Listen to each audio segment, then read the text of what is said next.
Hi, I'm Susan, and welcome to Susan Stanley Stitchin' Time, episode number 46. Today we're going to talk about cross stitch, quilting, textiles, a little bit about dyes, sewing notions and methods from the past, and we're going to look at my projects. On this episode, we'll have a shop update. We will look at my whips. I have a little bit of haul. And we're going to begin to look at 1870 and the world of Corliss and Pharaby. Remember last year I looked at 1840, this year it's 1870. We're going to explore an early sewing method that you may or may not be familiar with. We're going to start a new little segment in my videos called Secrets in the Stitches, where we begin to look at an antique textile and uncover what we can find out about it. I have the giveaways from last month's celebration or last episode's celebration, and here we go. Welcome to all my new subscribers, and thank you for those of you who are following me and subscribing. Many of you have followed me from the beginning, and as a result of celebrating that last year, I heard from so many of you, and I just can't tell you how meaningful that was and how it just has filled my heart with joy and enriched my life so much. We have so many interesting and intriguing things to look at and uncover and discuss. So I'm so pleased you're here today. And I really do want to thank you from the bottom of my heart for all of you who took the time to make a comment. I really am overwhelmed by your love and support for this channel and the things we discuss here. It was just a fabulous celebration. I'm so glad that in the midst of COVID and neighborhood garage haircuts and all the crazy things that went along with that time in our lives, that I just said, you know what, I'm doing this, and I'm so glad I did, because the joy and the relationships and the enrichment that it's brought to my life just made every moment worth it. So my goal is to make everything as accessible and possible for you. And so my contact information is, I'm going to scroll it below. I'm also putting it in the show notes, and I just try to keep reinforcing that because I do want you to be able to contact me, especially as we get into more learning episodes. You know, if you have questions, I definitely want you to feel like you can get answers from me. So please don't hesitate to contact me. If you don't hear from me, please don't hesitate to contact me again. I don't think I've missed any communications, but you know, things happen. So please don't feel at all shy about reaching back out. If you've signed up for the newsletter, that is so fantastic because you will be the first to know about new things that I list in my shop. I've had people say, oh, I wish you had more in your shop. I'm trying really hard. Things are selling out quickly. Thank you so much. But I am working hard at that. And anyway, the sign up for the newsletter is on my website, which I linked below. It's on the contact me section, but it's not contact me. It's over a couple spaces where it says newsletter. That's where you sign up. I've been manually moving people into that if you haven't put your name in the newsletter section. So no worries, but you can sign up more than once. It's fine.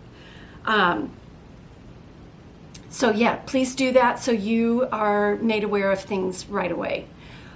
I am genuinely overcome, truly, by your response to the 19th century Dressmaker Shears that I showed you on last episode. They sold out pretty quickly, and I was so excited to share them with you. And if you're new here and you want to see what I'm referring to and you wonder what are you talking about, you can go to my website, and even though they're sold out, there is a video you can watch and listen to the sound of these beautiful shears that I've been so privileged to be able to offer to you. They are perfect for anyone who cuts fabric, and especially wonderful for a child's first work basket, or if you want to reward someone who worked their way through the Merry 1840 project with something that will be usable for a lifetime. I just think these are a really great option. They're beautiful. They really are beautiful. And I have so many exciting things planned for you, and they do involve the use of a good pair of shears. So like I said, they did sell out quickly, but I'm currently taking an interest list. So if you're interested, and I've already had several people message me, I am going to put in another order for these. I'm going to make them available to you. Please message me, let me know what size you're interested in. And remember, these are drop forged, but they're all hand finished. So this is an artisan in a small workshop in Europe, and they're not manufactured in a large factory, and they take time, and you'll see when you get them, you'll see they're just beautifully finished. So make sure you tell me what size you want. These are exclusive to me. And I have had many requests for left-hand scissors, and I think many creative people are left-handed, and I'm working on it. I don't know what I can do, but I'm working on it. So please, thank you so much for your interest. I'm truly overwhelmed. I had several comments from people who said that the sound of these shears cutting, and like I said, if you want to hear that, you can go listen to the video on the little few minutes on my website. It brought back memories. I think people were emotionally overcome. I had a very well-known quilt designer say that she remembers hearing her mother cutting out her dresses, and she remembered that sound, and it took her back. And I think, we've talked about how these objects that somebody used, especially if it was a loved one, how they just mean so much to us. And I think the sound of these objects brings back memories too. It's amazing. So I did get a really great first stitches story from Katie Strachan of Katie Strachan Embroidery. I'm sure you're watching her, but if you're not, you should pop on over to her Floss tube. Her last episode, she shared a story about her first stitches and shears experience. So I am so thrilled that people are relating to that. And if you have a first stitches story that you would like to share or would like me to share, please continue to send those to me. If you want to make a post on Instagram and use hashtag #first_stitches, that's great. If you go to that hashtag, you'll see several Mary 1840 quilts in process of being made, and many finished. People are still joining, and you're welcome to join. We are moving into a new century, a new time period, and new young ladies, but that doesn't mean you can't pick this up and start with 1840. So let's take a look now at my whips. So for several episodes, I've been talking about my whip, fruit tree with two animals. And Kim Goldman is joining me. I think Rebecca Hedgerow Stitching is also going to stitch this. It's a comfort stitch for me, for sure.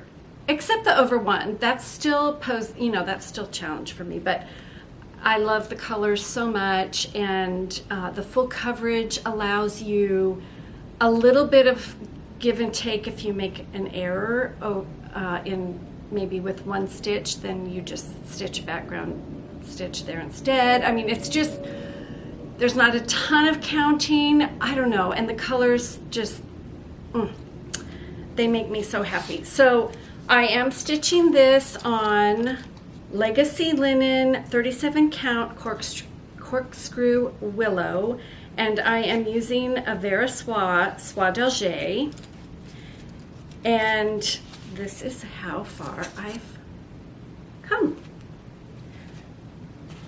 I started filling in, let's see here, there we go.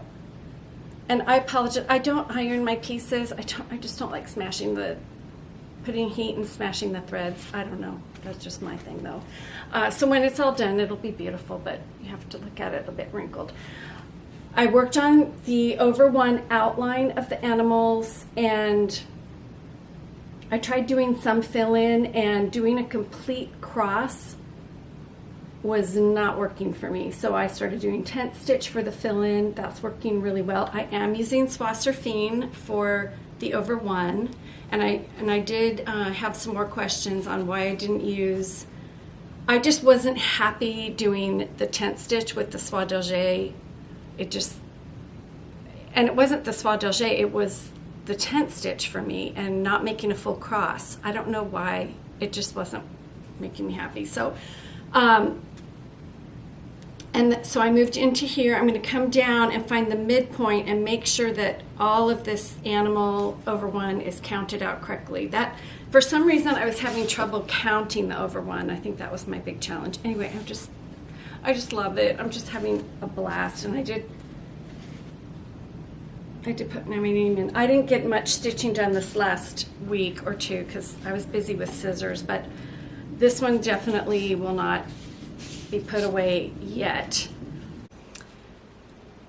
So on the two animals with the fruit tree, the fruit tree with the two animals, we've had so much fun. I've had fun hearing from you, and some of you I know are having fun trying to figure out what in the world that fruit is on that tree.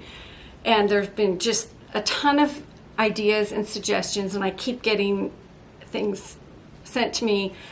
I did receive an image from Rebecca of Hedgerow Stitching that she found on a museum site of a curtain tapestry that looks so similar to this stitch, and it is notated as cherries, and it really looks like cherries in the drapery. So let me put this picture in, and then you can draw your own conclusions. I just thought it was great. So here's a picture that she sent me.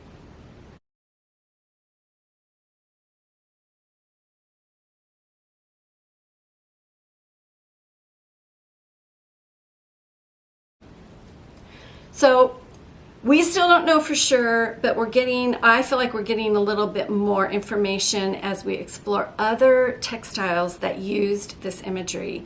And as we know, things were not always represented to scale. They weren't represented accurately. They were an interpretation from reality. And anyway, it's just been fun. So thank you again for those of you who have sent in your ideas, and we'll just keep looking at this as long as it lasts. And in spite of it all, I'm just happy stitching it and trying to figure out what in the world those fruit are. I would love to be a monogamous stitcher and get it done, but I did have to pull Hannah Lancaster back out. She kind of has been put aside since December when I started that piece, and I just kind of needed a little more time with Hannah. She's not close by any means, but she's just so pretty, and I just love her. So, really at this point, I'm just filling in, and I really feel like now that I've taken the Mary Cox workshop and done the over one tent stitch wording with her project, I took the Mary Cox workshop at Sampler Symposium. I feel really confident to do the wording on this here. And I am using, let's see, this is Fuller's Teasel, 38 count Fuller's Teasel. It's a legacy linen and Soie d'Alger. That just seems 37, 38 count. I've had eye issues. So that's just been my happy place for quite some time now. And I feel like this floss puffs in the stitches and just gives it the kind of coverage and color saturation that I'm looking for. So yeah, I'm gonna get back to her. I don't know, will I finish any of these this year? We'll see. But I'm certainly having fun. I don't regret starting any of them, and they're great. And, you know, really, I think I've made minimal errors with her. I haven't had to frog much. Oh, I shouldn't have even said that, should I? Oh well. Anyway, and then if you've been with me, you know that I started the Old Scot in honor of my father and his ancestry, who came from Peebles, Scotland to Minnesota, and they were miners. And then I was stitching this because this gentleman here in the castle, who is likely the Bonnie Prince, my father passed away, and I just couldn't look at it, and it was hard. But I'm ready. I'm ready to pull it back out and start playing with it again. I'm stitching this with a Vera Soie d'Alger on platinum. And I did see Sarah's finish. Sarah is Jane Says on Instagram. Jane Says 8 on Instagram, and I met Sarah, and because we've communicated on Instagram quite a bit, and I met her at Sampler Symposium, and her finish is phenomenal. She's changed the linen, shade of linen, she's redone the colors. It was spectacular. You should definitely go look at that. So maybe that inspired me, and I think I started thinking about what projects really mean a lot to me, and what do I want to finish and have hanging on my wall, and this is definitely one of them. So I feel confident to do the satin stitches. I'm just ready to go. I did play a little bit with the colors, and she showed me what she did on the roof, which was, you know, she made a progression from dark to light on the roof, and it was stunning. So I might play with that, and, you know, I don't think it'll be as beautiful as hers, but I do want to add my own touches. At some point, I want to talk about Walter Scott, who was my great-grandfather, who came from Peebles, and Althea Scott, who was my grandmother, and then my dad, and Ross Scott Metcalf. So, I mean, so I want to add some family lineage in here, either with initials or full names. I'm not sure. I haven't quite figured that out yet, but I'm excited. I'm excited to get back to that. So, and put a little bit of stitching in. It really needs to be aired out. It's all been smashed up in there. Poor thing, these projects.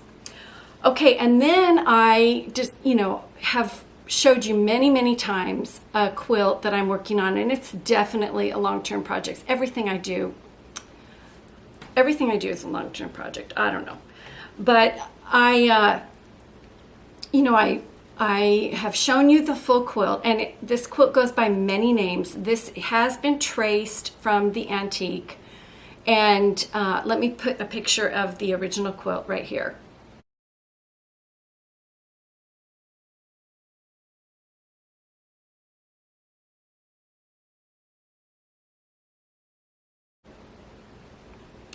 Okay, so it goes by several names: Bird of Paradise, Civil War Bride, Lost Groom. It was stitched during that time period of the Civil War. The museum and I will link the museum below if you want to go read more about it. The museum that received this quilt and the memorabilia that went with it received several templates that went along with this quilt. And there was a template for a groom, and clearly the groom was never stitched. So nobody really knows the full story because the family, you know, the history was lost and it wasn't written down. Which, you know, write down your story. Don't let it be lost in time. Anyway, this quilt has intrigued me for many reasons. It's a more simplified, and I say that carefully, version of a very complex quilt that was common during earlier times, called the Baltimore Album. It's just a ton of applique. It has tons of rich meaning in all the symbolism, and I just found it interesting. It's a tiny bit folk art. It's a little more simplified, but anyway. So this is the block I'm working on, and this is what you get when you do an applique quilt. You just get a line drawing, And then you have to decide how you're going to approach the applique project. And I make sure, I have learned over the years a plethora really of techniques and methods so that I have a library now in my mind and at my fingertips to pull from. And I know when I attempt a shape or something, I know what method or technique I'm going to use because I've done a lot, and I'm not always right in the one I pick. Sometimes I have to pick another one. But so I think earlier on I showed you how I back basted the table. This is the table block. Now you're thinking that looks really weird, Susan.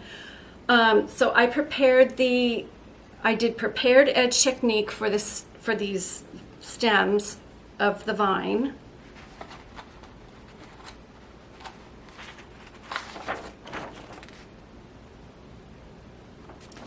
With the cherries, there's more cherries, and I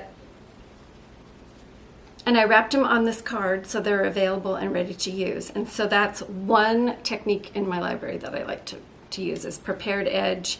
So I've got back basting, prepared edge. Now, I tried to clean up the floor that this table is standing on because like I said, it's folk art. This was traced from the original quilt. It wasn't perfect. They didn't have all the tools that we have today. Well, even with the tools today, I tried to clean it up and make it straight, and it's wonky, but it's gonna stay there. It's okay. I can live with it. So that's what I've been up to. So oddly enough, in this episode, I have two whips that involve cherries, and I have the fruit tree with the two animals and my Civil War bride block, and it seems like cherries are popping up everywhere. And intentional or not, the cherry does have significance in art, and I had to look it up and I had to do a little reading about it. And so the cherries are meant to represent the sweetness of love. They are also representative of fruits of paradise. They represent fertility, and I think the Civil War bride, I'm guessing that was the meaning. Good fortune, something new, and purity. So whether or not that was intentional in these pieces, I just think it's fun to know and consider. I do have something new I'm planning to start. I'm still auditioning linens, trying to pick which linen I think is going to work. But I want to start this little piece. It's birds in a pear tree, and this is it's a darling little chart by Scattered Seed Samplers. I do feel like I need to do some smalls, and I have a fabric that when I saw this I knew I had to use for the finishing.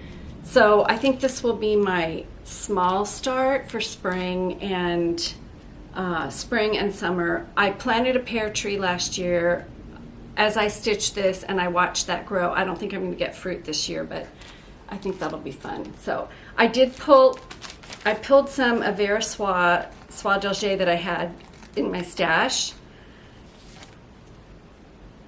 It's charted for DMC. You can stitch it, either way. But I had the Soie d'Alger, so I'm going to go ahead and stitch in that. So see my progress on that. Okay, I have some haul that I'm very excited about, and I hope you will consider at least one of these. I've seen a few people share this book by Carol Humphreys called Sampled Lives, and it's been highly recommended by several people. It came from the Cambridge University Press. Now, I don't know if they were already in stock, and I think it might have come through Amazon. I don't really know. It came within a day. So I think it was already here in the United States. Nevertheless, this is a showing of samplers from the Fitzwilliam Museum. Now, I have lots of books with samplers, and they're all fantastic and they're all very interesting, and this is no different.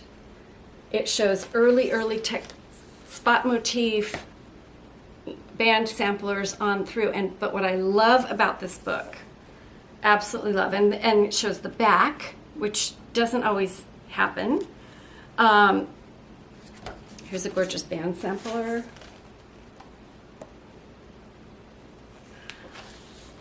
And I've just cracked it open and started really diving in. But what I love about this book is it does not neglect the learning that I feel like sometimes is overlooked, and that is the learning of plain stitching, which is making a shirt, which plain stitching is kind of a misnomer. That is no plain feat, believe me. Making a shirt from scratch by hand, and you can see on this the little marked initials of the owner of that shirt. Cross stitch. It goes into the plain stitching and mending and darning that sometimes is overlooked and is such a part of all of the stitching heritage that goes into white work. So I feel like it's a very comprehensive look at stitching from, goes into darning.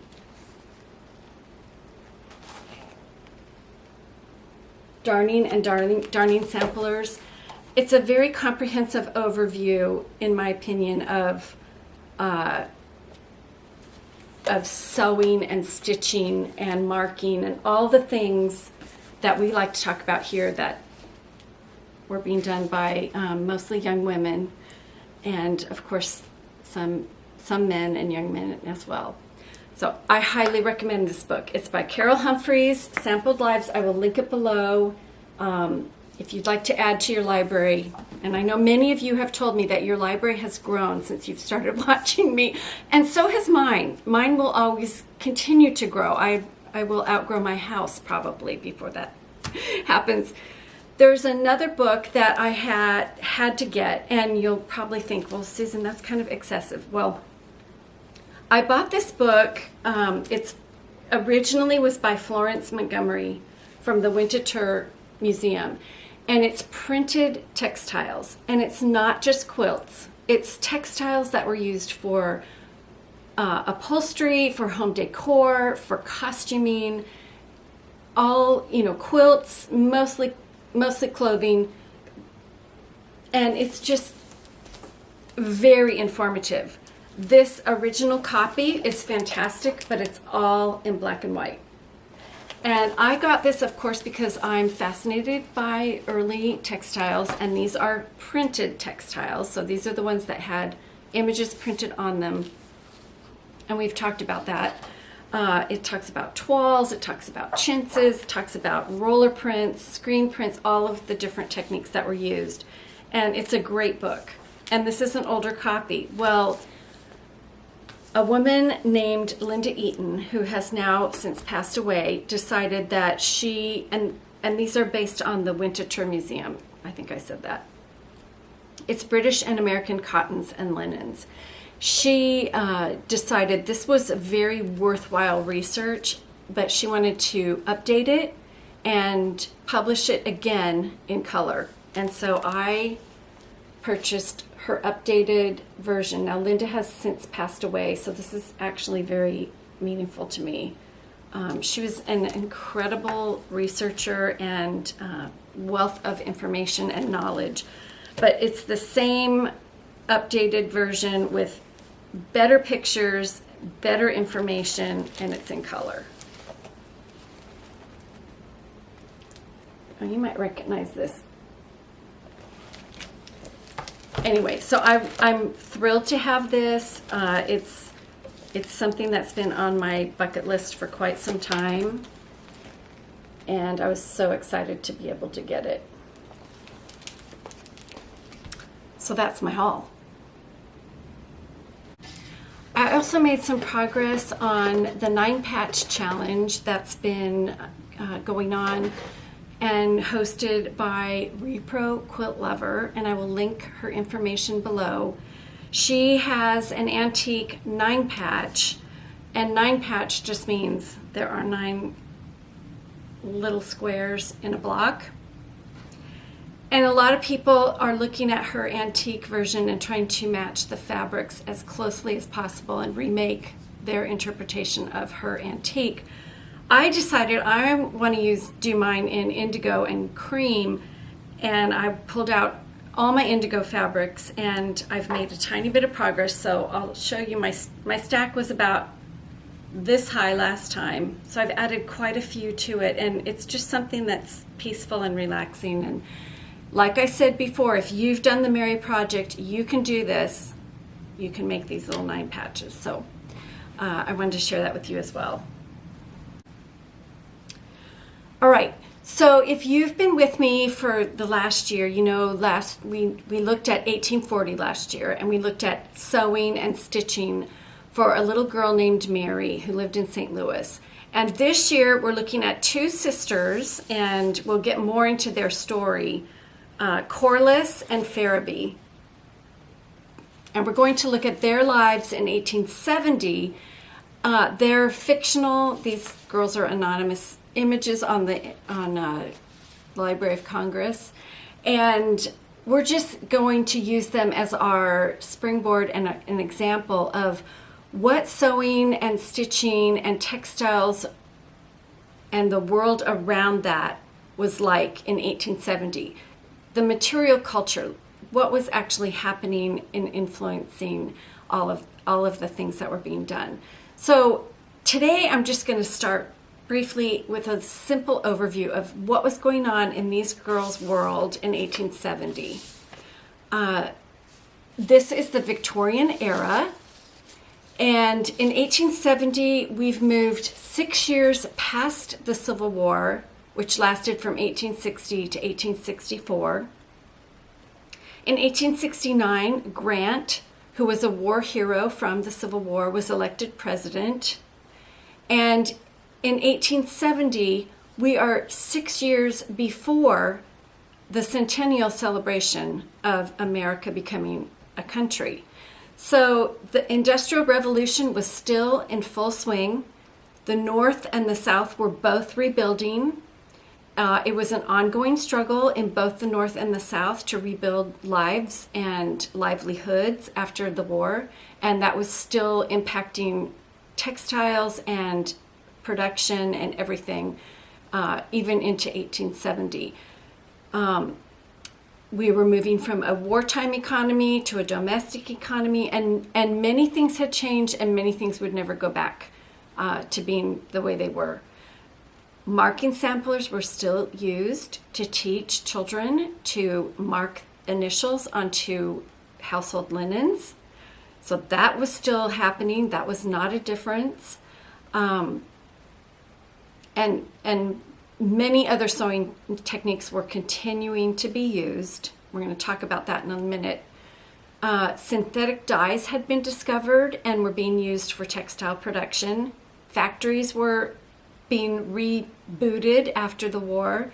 Women's sewing groups were huge, and they were kind of a core element to many small communities. Many of these communities revolved, many lives and many aspects of life revolved around women's sewing groups. Women's magazines were being published and distributed with patterns, and they were being shared across the country. So now people weren't as isolated in their little pockets of information, and so a quilt or a sampler or a bag or something that you wanted to make or learn about was actually being featured in a magazine, and you could recreate it yourself. And somebody on the east and somebody in the south and somebody in the north could all make the same thing if you had access to that magazine.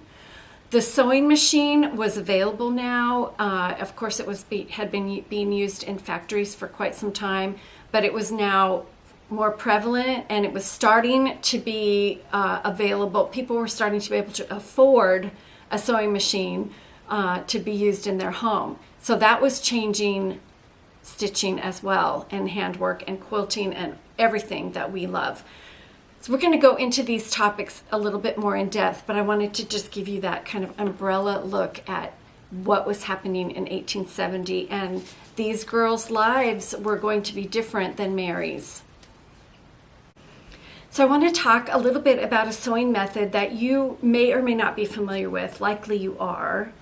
Now, if you remember Mary in 1840 of St. Louis, and if you watched the project or participated in the project or bought the kit, you know that children were taught to use a piece of Bristol paper, and this was a method called the Lancastrian method, and I do have an episode in Stitched Stories that talks all about this if you're interested. And they were taught to use the paper and then fold the fabric over the paper, because remember, seam allowances weren't consistent at that point, and that crease was going to then be their stitching line. And if you participated in the project, you know that this was not always easy, and many of us chose to use the pencil to mark our stitching line because this crease was just hard. So these poor children, I mean, things were not, it wasn't easy. And I think a lot of you who did that or watched can appreciate that. So this paper and this folding of fabric over paper was already in place. You may have tried it for yourself. I don't know. If you're new here and you're interested in that, I do have all the information. I have the entire series on a playlist on my channel if you'd like to dive into Mary. But anyway, there's another method that you've likely heard about that involves paper and fabric, and that is English paper piecing. And this method, and it's commonly a hexagon shape, but not always. There's all kinds of shapes. And this method dates back to earlier centuries, into the 17th century even. And it was used for bed coverings and decorative arts for textiles. And it came from England. And of course, people who immigrated to this America also brought this technique. I don't know personally how it came to this country, but I'm hoping to do some research and find out because I'm curious about it. But it's definitely was going on here in America during the same time. And Mary, Corliss, and Pharaby all would have been exposed or at least known about English paper piecing. And Pharaby and Corliss definitely, and their elders definitely would have had exposure to it if there were magazine publications in the home, because these patterns were being printed in magazines and people were excited to try this if they didn't already have exposure to it. So English paper piecing involves taking a shape, commonly a hexagon, and a piece of fabric, and sometimes not, but most of the time trimming the fabric with a seam allowance. And remember, a seam allowance in these early times was not consistent. It could be from 1/4 inch, even 1/8 of an inch, all the way up to 1/2 an inch. The more seam allowance you have on English paper piecing, up into a point, the easier it is to manage. So you don't want to go huge, but you want some, this is way too big, but you want some seam allowance so you can work with the piece. So this method of constructing quilts and coverlets and textiles was common, and it would have been so perfect for these tiny scraps, because remember, scraps were saved, nothing was thrown away, and it was repurposed.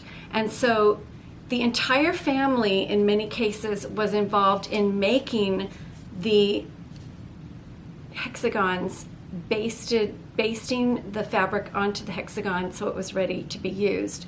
And fathers would come home, sons would be at home, everyone in the house would sit in the evenings many times and put together some of these hexagons. And I have a book. It's called An American Quilt. It's by Rachel May.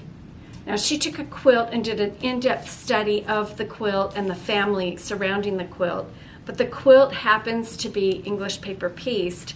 And I wanted to show you a picture or a few pictures out of the book because it shows you the papers that were used, and they're old letters.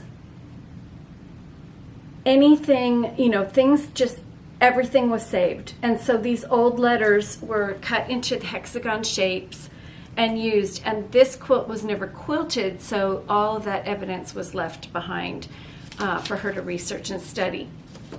So today, typically, we buy these shapes pre-cut. You know, it's a huge time saver. Cutting out all these shapes was not an easy task either. And so your scrap bag was still essential in your early work basket, and in the 1870s that hadn't changed. And so I want to show you a couple pictures of English paper pieced quilts. I'll just put them in here.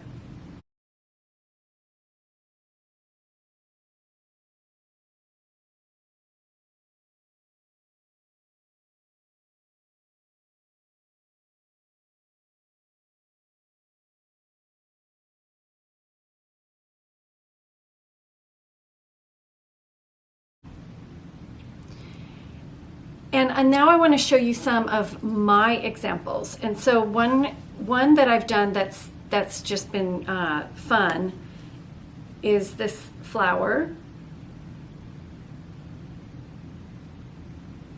And I had done some flowers earlier with smaller hexagon shapes, and I went around twice.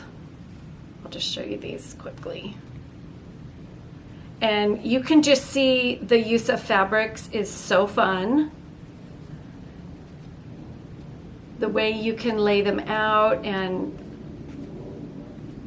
almost create a kaleidoscope effect.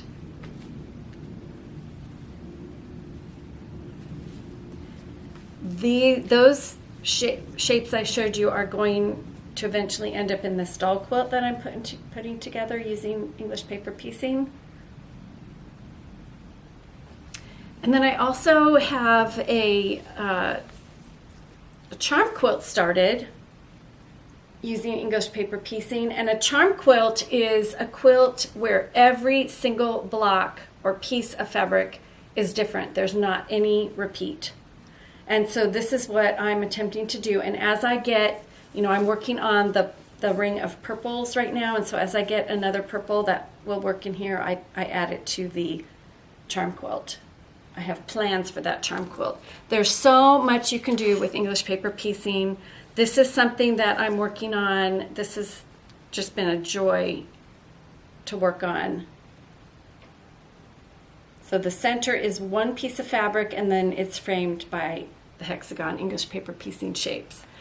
So I do have a tutorial that I'll be sharing with you in the next few weeks. I am going to provide some starter kits for you if you'd like to try it. I have a specific way I like to prepare my pieces. And so if you've watched other tutorials, I hope you'll watch this one and add that to your library of knowledge because I think you might find the way I do it to be useful in the future. So if you're on the newsletter, you'll find out right away when I have these the tutorial and the kits available. They're just going to be really affordable, tiny starter kits. So I hope you found that interesting as we start exploring a little more about the 1870s and our girls and what would have been available for them in their sewing world. Now we're going to take a look at secrets in the stitches.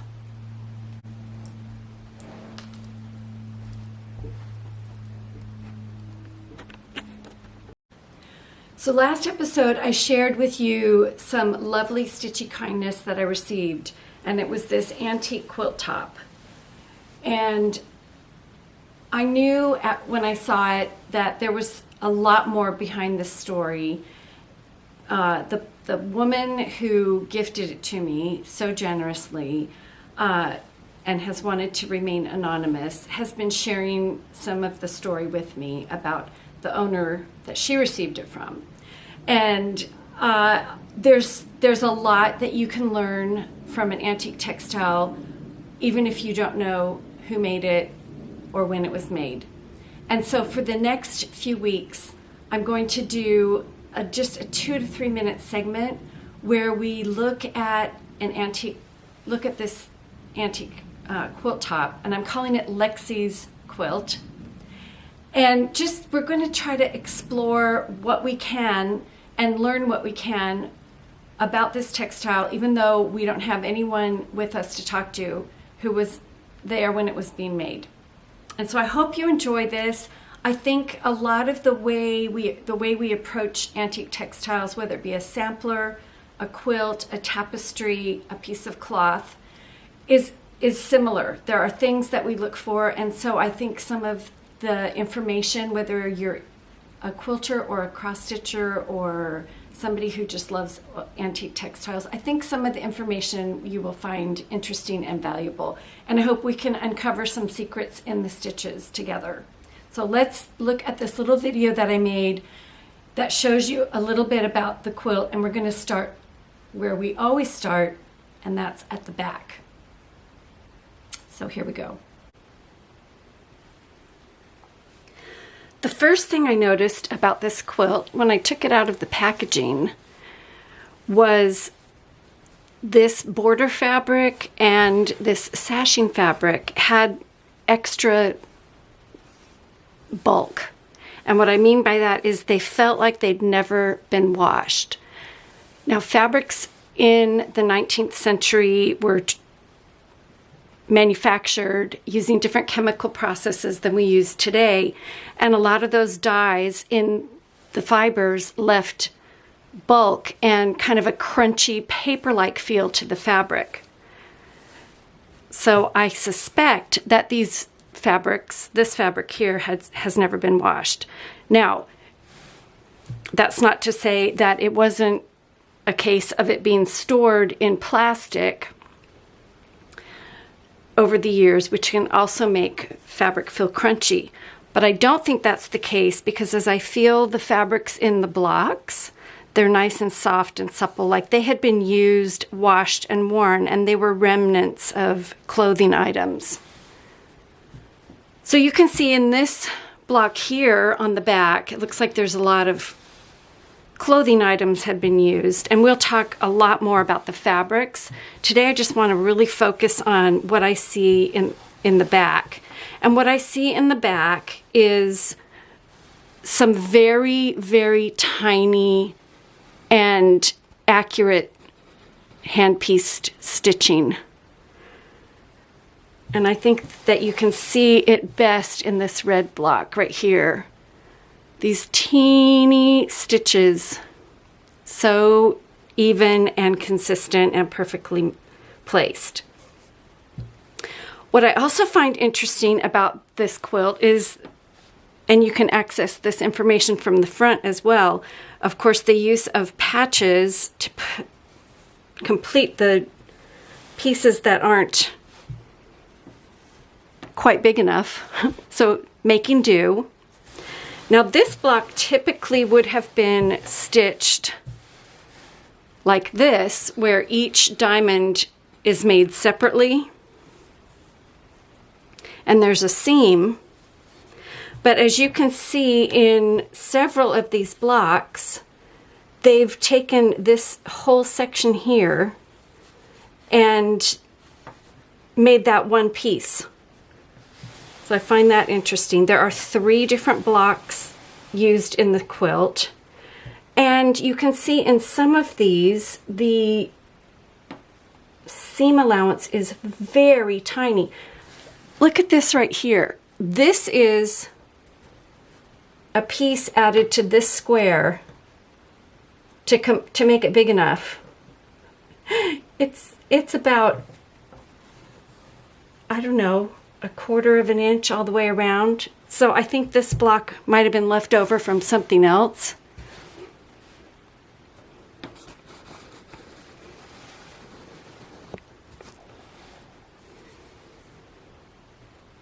Of course, there's staining from where. I also see some selvages used, which we don't use today. We're very careful to cut that off.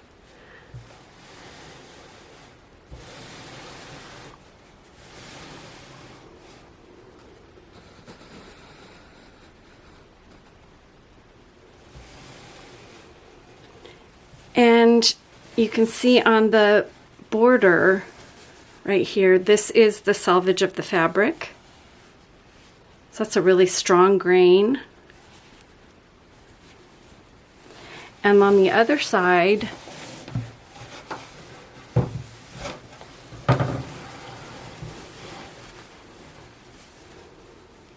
it looks like it's been torn, which was a pretty typical way of cutting fabric because you get a very clean grain line.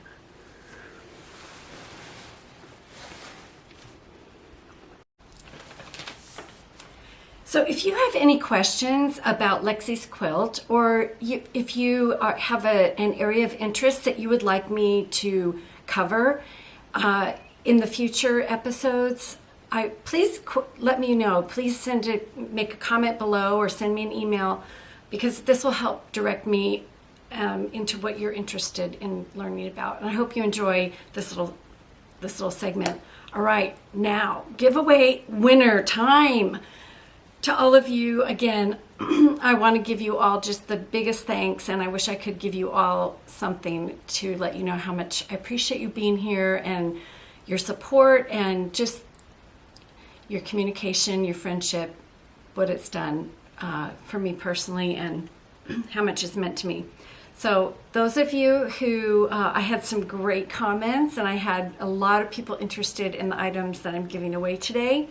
My mom messaged me after my episode, and she was very concerned that I was going to pick the winner fairly. She wasn't sure how that happened, and she wanted to make sure I wasn't playing favorites. And so I had to let her know about the random comment picker, which is an app, I don't know, it's an app or something that you can connect your comments to through YouTube, and you put in a keyword and it scrolls through and picks somebody. So that's how I pick the winners for these giveaways.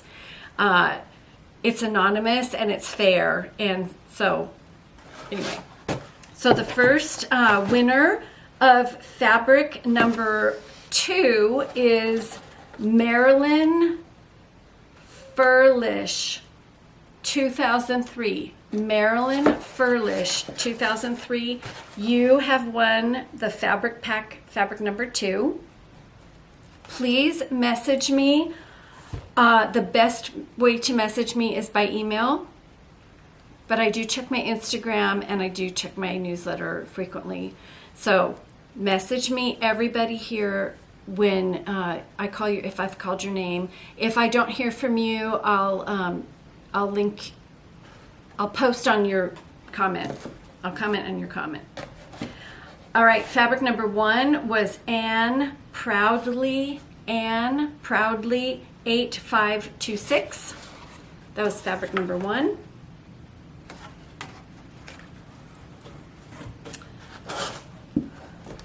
The keyword samplers is Susan Goring. Susan Goring, I apologize if I'm not pronouncing your names correctly. 2493. Susan Goring 2493. You get the American Sampler book and some floss. The winner of Applique Quilts comment was Karen in Ohio 1346. Karen in Ohio 1346. There's a few items in there for you. The cross stitch winner, the person who won the cross stitch pack, which was the Prairie Schooler chart, this project bag, and a needle minder, that goes to Avon Bingham 9226. Avon Bingham 9226. And the Patchwork Quilts winner is Leila Alvarez 2955. Leila Alvarez 2955, and you win this book. So please message me with your address and I will get these off to you so you can enjoy them. And thank you again for participating in my last month celebration, my last episode celebration. Next time, we're going to look at my whips. We're going to talk more about 1870. We'll take a peek at Lexies Quilt. I will likely have some haul as we've had Needlework Market going on. And of course, we'll talk more about this new sewing method that I've introduced to you, and I'll let you know where we are with that. And until then, make time for stitching.